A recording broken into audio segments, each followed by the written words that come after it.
So therefore it's an interactive thing, but I would say this is the base thing, the base foundation, and it is simply a cosmic game.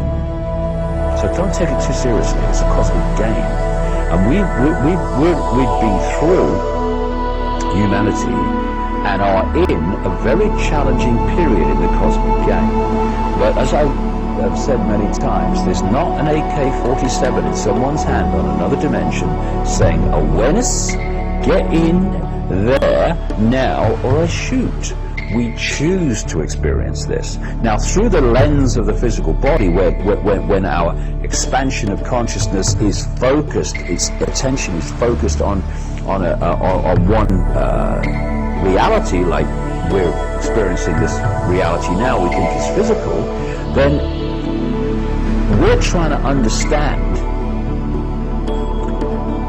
why we would make this decision, or even if anyone could be crazy enough to think we made this decision of being here now and experiencing this, when the level of our awareness that made the decision was beyond this world and beyond that limitation. So the experiencing level is trying to work out what's going on when the choice was made by a much higher level of awareness. And the more we expand our consciousness, open our mind, and connect powerfully with this level, the more we understand why we made the choice.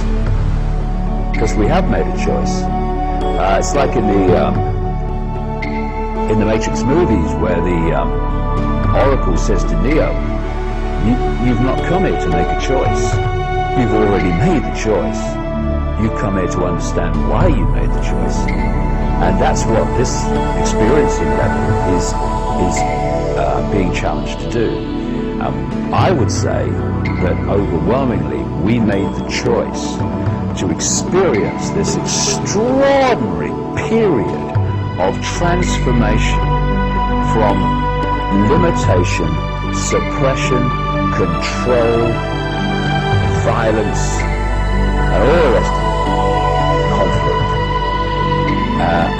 and see a totally new, expansive, peaceful, loving, multi-level connected reality that is going to follow it. I think we chose very well. I think it's a fascinating time. Don't have to take it too seriously, although, you know, there's a lot of challenges going on. But the more seriously we take it in the next few years, and back to your question about what's going to happen,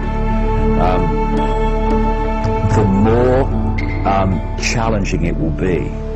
If we hold our sense of reality purely in the five senses, as the vast majority, overwhelming vast majority have up to this point, through this period, it's going to be very, very challenging.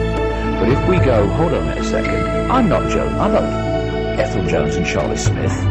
I'm not even David Icke. I'm not David Icke. It's not my name in the great scheme of things. It's the name for my experience at this time.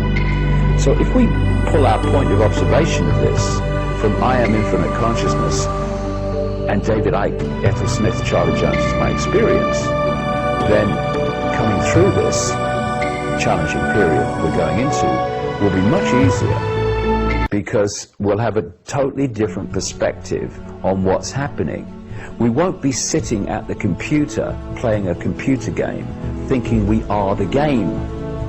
We will realize that we are playing the game, and therefore it's just an experience in the great eternity of who we are. This completely changes the point from which we observe challenge, and we observe upset, and we observe things happening that we'd rather not happen, if you don't mind. But what I feel, Bill, is we're now seeing the truth vibrations more and more impact upon themselves, on this reality. Not in governments and stuff like that yet, because they are, the fact that they're doing what they're doing, they're very much more in a dense, mind-dominated situation. Therefore, they're connected to the old epoch energy still. So they're not getting the truth vibrations. So that level of awareness The control system, as we perceive it, the banking system and politics and all the rest of it, military, media ownership, they're going to be trying to push along this more and more and more control in their desperation to hold on to what the power that they've had. But at the same time, more and more people, we're seeing it. My goodness, we see it all over the world. My goodness me, the speed is happening.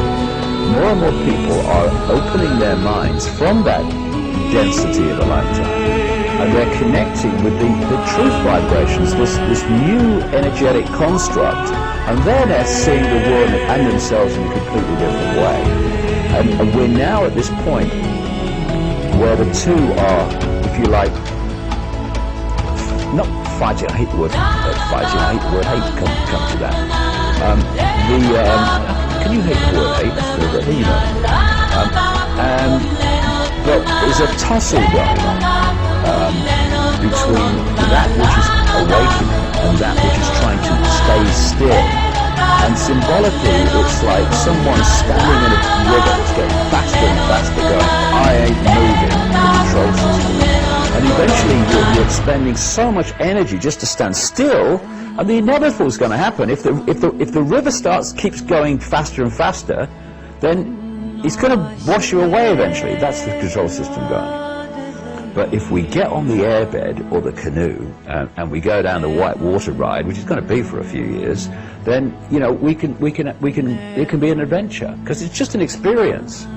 We are all that is, has been, and ever will be. Having an experience. I don't care if you're sweeping the streets or you're sitting here talking like me, or you're driving a bus, or I don't know, running a bank. It's an experience.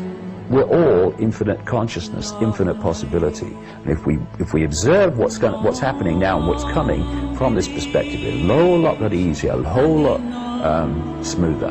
But the time as we move through, I think 2012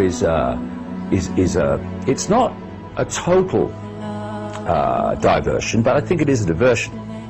It's a diversion in which people are focusing on that year. And when you focus on something like that, the control system can manipulate to pull you in. Maybe they've got some events planned to focus people in. Oh, it's 2012, all that stuff. But it's significant 2012 in the sense that it's not 2011. Because this vibrational change is getting more and more powerful, more and more impacting on human perception, and it will be more impacting in 2011, more impacting in 2012, but more impacting in 2013, more in 2014, and eventually there's a tipping point. And there's a tipping point where irresistible force, control system, thinks it is but isn't. Let's put it another way. Immovable object, control system, thinks it is but isn't. Irresistible force, truth vibrations, which is. And we're seeing this happen. We're seeing it happen now. We're seeing it happen more and more and more. And there's going to come a point, not tomorrow, but not too many years from now either, where that's going to happen. And from that point, the dominating energetic information, awareness, construct of this reality is going to be the truth vibrations, and that's going to go off through our children and grandchildren's lives, and by the end of their lives, which will be much longer because of the energetic change that they're going to experience compared with this schism, which is one of the reasons that human lives kind of plummeted. I mean, when they talk in the ancient world about people living massively long lives, they used to, they're not kidding, because the energetic situation they were experiencing was different. So when our children and grandchildren get to the end of their lives, you and me are going to be looking in, disembodied, from another level of reality, and we're going to go. Job done. And that's why we're here. So let's get on with it, shall we? That's a beautiful, beautiful summary.